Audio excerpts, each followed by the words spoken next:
The citizens of America, the people who live in these cities, they get it. So while progressive politicians may not, and I'm always careful. I try not to provide political advice to the left. Sure.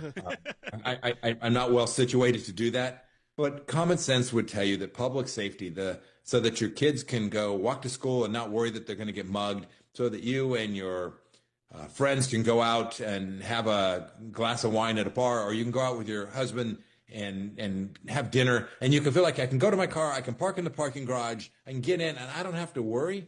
That's probably fantastic politics, but I know for sure that it's really good policy. It'll lead to economic prosperity. Restaurants, local establishments will be more successful. All good things flow from this. And so when I hear these progressives, no back to basics and no sacrifice of development and human rights to what is indeed an important and core mission of the UN, which is peace and security.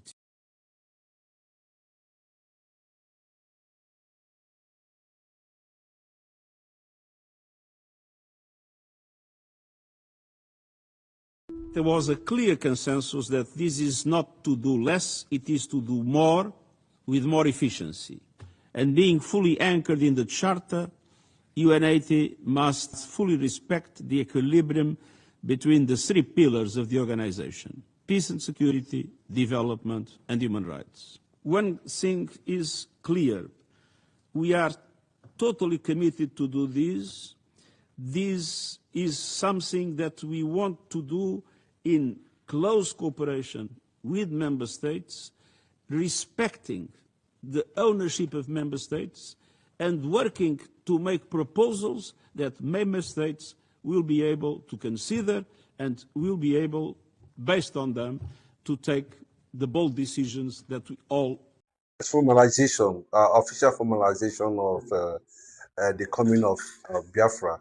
The United Nations want to formalize the coming of Biafra, whether it is going to come from them, whether it's going to come through executive order, whatever way, it has gotten to the United Nations now, and the people who are, powering it, are different advocates groups, linked to United Nations and other, international communities, including the AU, are also involved.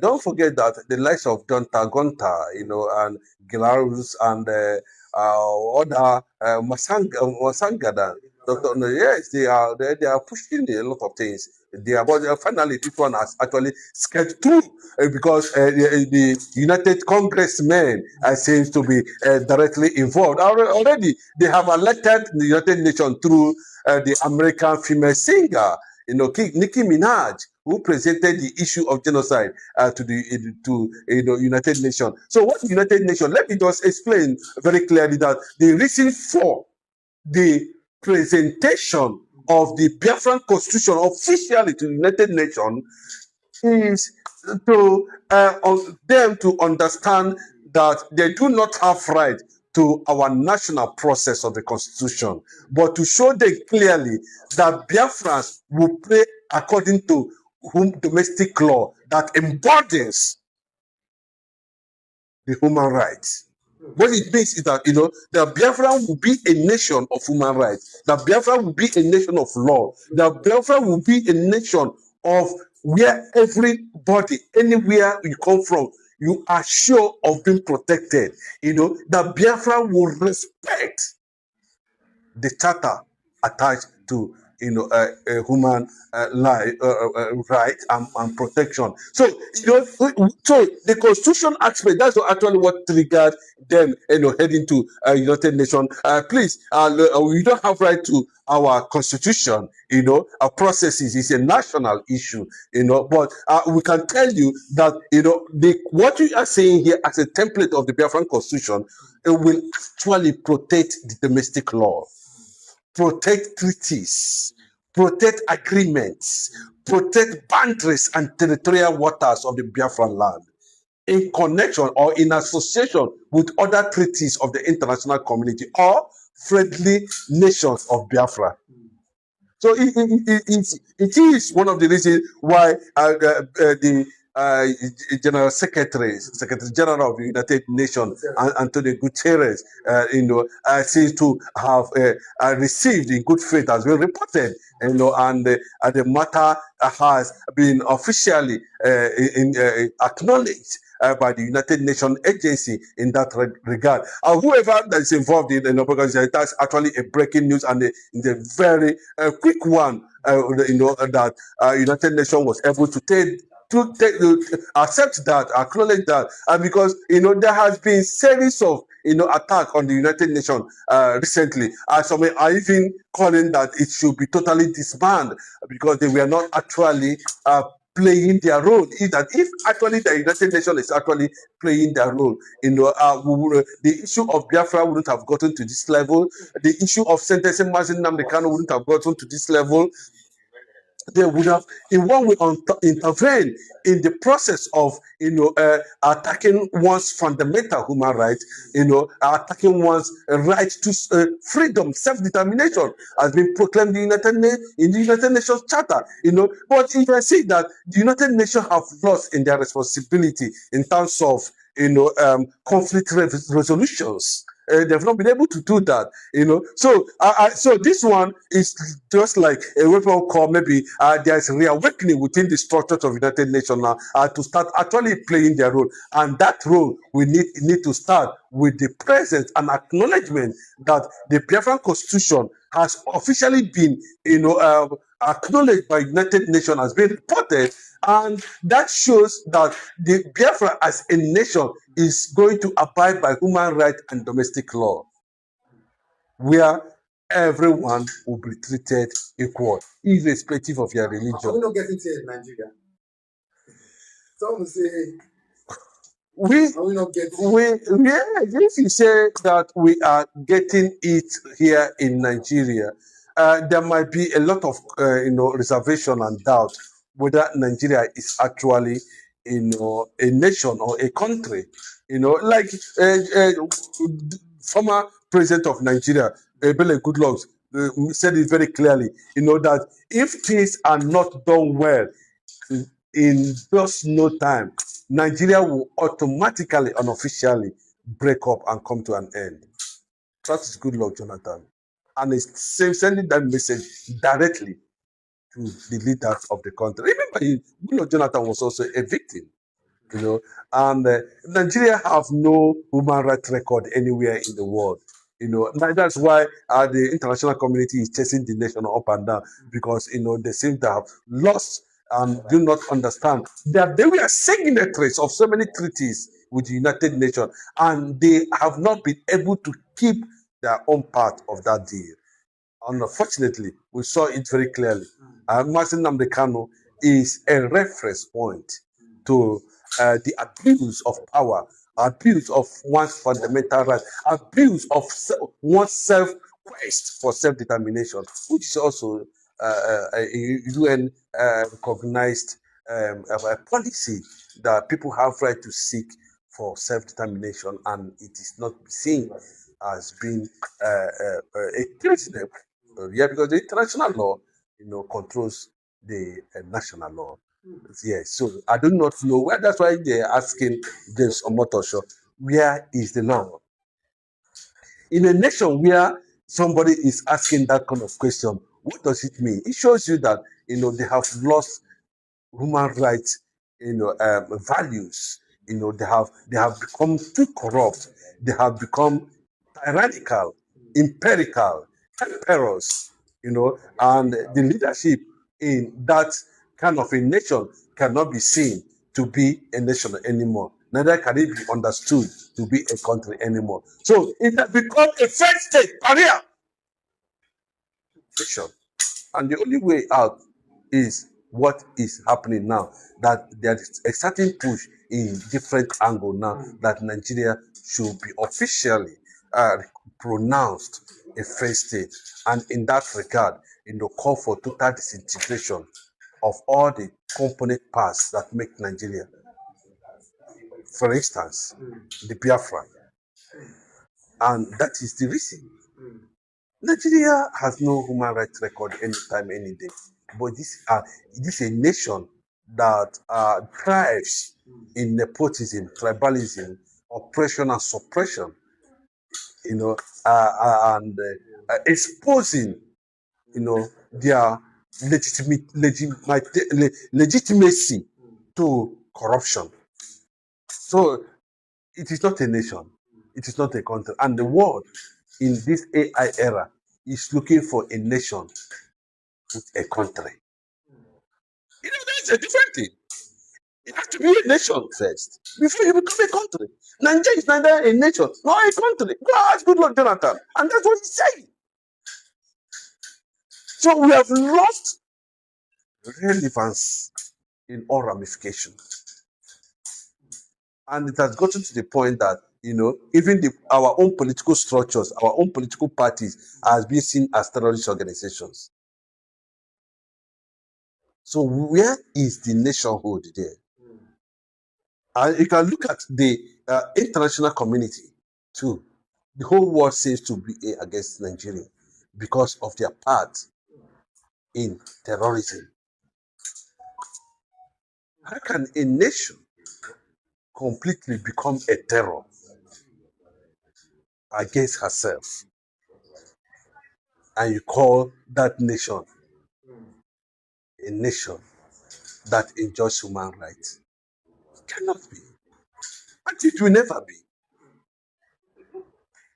So, and that's why it is very clear, that it has become to a point that the world leaders are now standing up and are now saying, remember that this thing have lingered for over 60 decades now.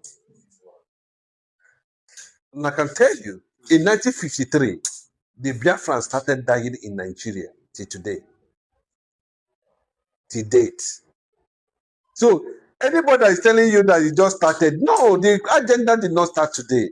It comes in phases, but it has become very clearly, that the conquest agenda has taken a political angle, has taken an arm swing to make sure that nothing stops them from achieving that core agenda totally.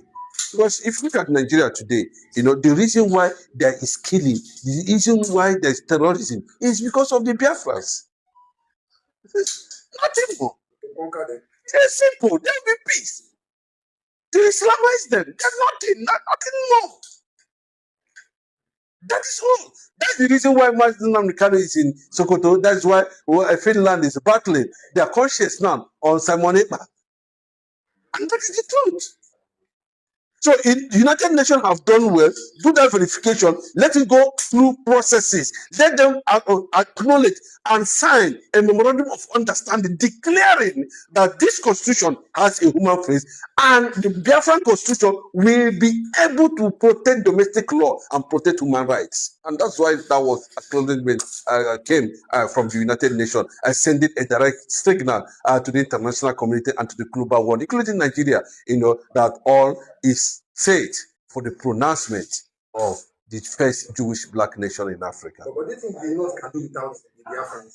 If the country actually divides, do you think that they can do actually without Biafra? Because I've heard one of their leaders saying, let them divide this country, that they can do well on their own. But why do you think that they are still very hesitant to allow their families? Yes, because nobody taught the Biafrans expertise after the war. We are not taught by the British, we are not taught by anybody. Nobody taught us after the war expertise. What they're saying today, the ingenuity of an Igbo man, nobody taught them. Nobody. They should also go and start their own to find out whether it's easy after the war, losing everything and came home. We will start all over again with also 20. And this is a clear advice. I wonder was the one who advised Gowon to carry out this mission very clearly. No, you can't tell me that. Yes, who survived. Holocaust. Pogroms. They have to learn, and if they get it, so be it. How? They have resources there, but there are too comfort. They are bent on taking the resources that don't belong to them. That is why. If they can survive, okay. If they cannot, okay. But they are trying to go through the back door and make Obi president of Nigeria to appeal and appease the Igbos. But I don't think that is not possible anymore because it's very late. It's not about restructuring anymore. It's about total breakup from Nigeria. The era of referendum has gone, all those era have gone, when the South, we are begging the North. But now, the South begs no more because they have been pushed to the wall. And the whole world have seen it, that this is clear acts of injustice. Let them play around Peter Obi 2027 and take a handover power to them. We are calling on the international community not to look back, not to be compromised, not to be deceived with 2027 Igbo presidency and go ahead and proclaim independent state of Biafra. The reason is, at that point, and these people regroup, what do you think will be the end of Christ? All right, welcome. You're welcome. All right, Dave Umahi have said, the Minister of Works for Tinubu has said the Tinubu is the Biafra that the Igbos have been waiting for, have been looking for.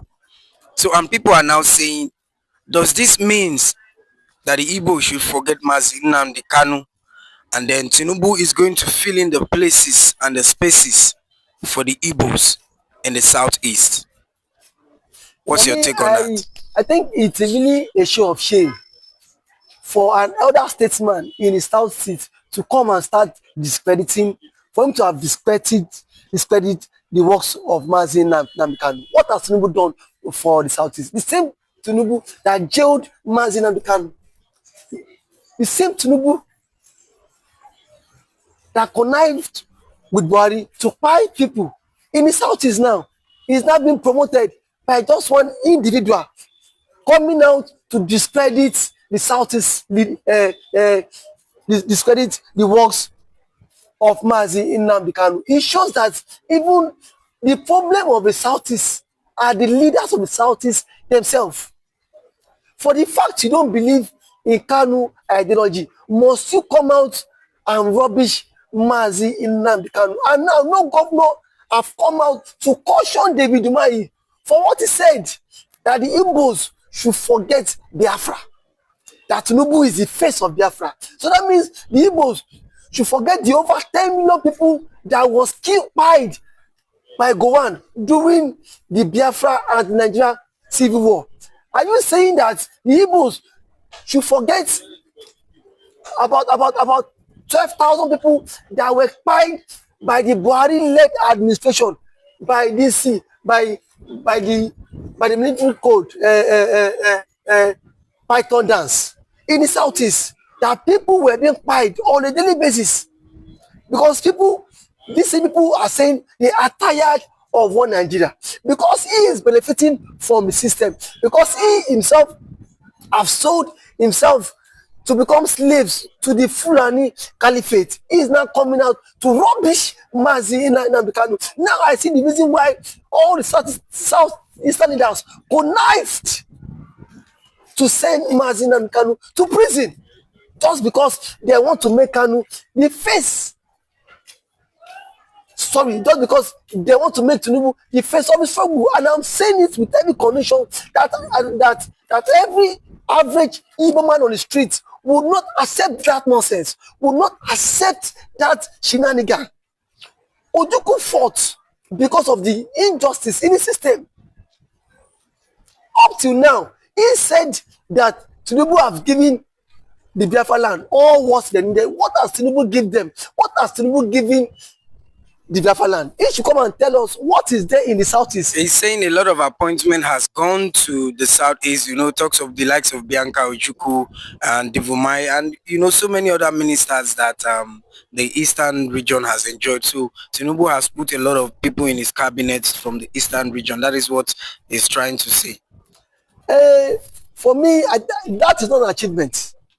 by the quota system, every region is supposed, by merit, supposed to appoint someone into the federal quota system. So giving out appointment, it is not an achievement. What has it done for the southeastern people? If the Nigerian government has been fair with them, an average woman will not come out and be championing that they want to exit Nigeria. It is because the system has never been fair to them.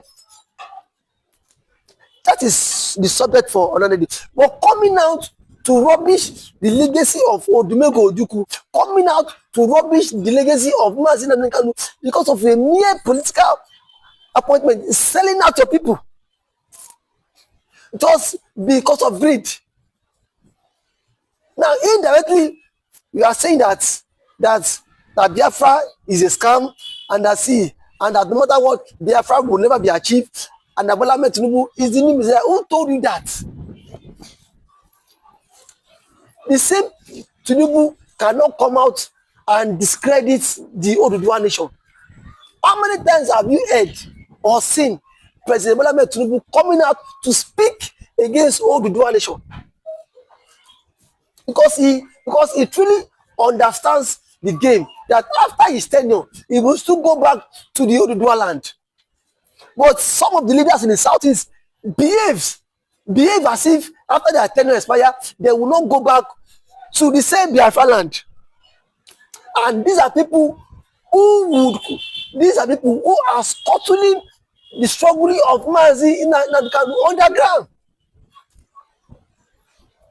For him to liken President Bola Ahmed Tinubu to the face of Biafra, that is the height of it. That is the height of it. Disregarding the man who foresaw the future and warned about the Fulani Caliphate. A man